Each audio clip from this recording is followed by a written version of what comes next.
Hello everyone, কেমন আছো সবাই? আমরা বেশ ভালোই আছি। সবাইকে মহাশিবরাত্রির শুভেচ্ছা ও ভালোবাসা জানিয়ে আমার ভ্লগটি শুরু করছি। আমি কিভাবে শিবরাত্রি পালন করলাম তোমাদের পুরো ভ্লগে সেটাই দেখাবো। প্রথমেই বলি, মহাশিবরাত্রি হলো হিন্দু ধর্মের অন্যতম পবিত্র ও গুরুত্বপূর্ণ উৎসব। এই দিনে ভোলানাথের ভক্তরা উপবাস পালন করেন এবং শিবলিঙ্গে জল, দুধ, বিল্বপত্র, ধুতরা ও ভাং নিবেদন করে মহাদেবকে সন্তুষ্ট করার চেষ্টা করেন। বিশ্বাস করা হয়, আন্তরিকভাবে শিব পূজা করলে জীবনের দুঃখ কষ্ট দূর হয় এবং মনোবাসনা পূর্ণ হয়। ভক্তি ভরে মহাশিবরাত্রি ব্রত পালন করলে মানুষের জীবনের সমস্ত পাপ ধুয়ে যায় এবং অন্তিমে মোক্ষ বা মুক্তি লাভ সম্ভব হয়।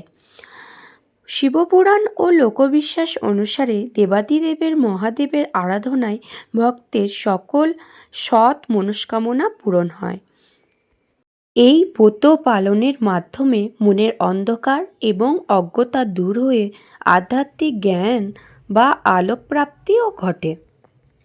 বিশ্বাস করা হয় যে মহিলারা এই ব্রত পালন করলে তাদের স্বামী ও সন্তান নিয়ে সুখে সংসার করতে পারেন এবং জীবনে সাফল্য ও আর্থিক উন্নতি আসে।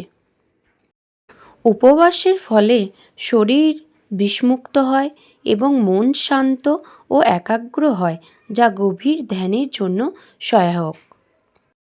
শাস্ত্র অনুসারে এই ব্রত পালন করলে তপস্যা ও যজ্ঞের সমান পুণ্য লাভ হয় এবং ব্যক্তি বিভিন্ন বিদ্যায় পারদর্শী হয়ে ওঠে।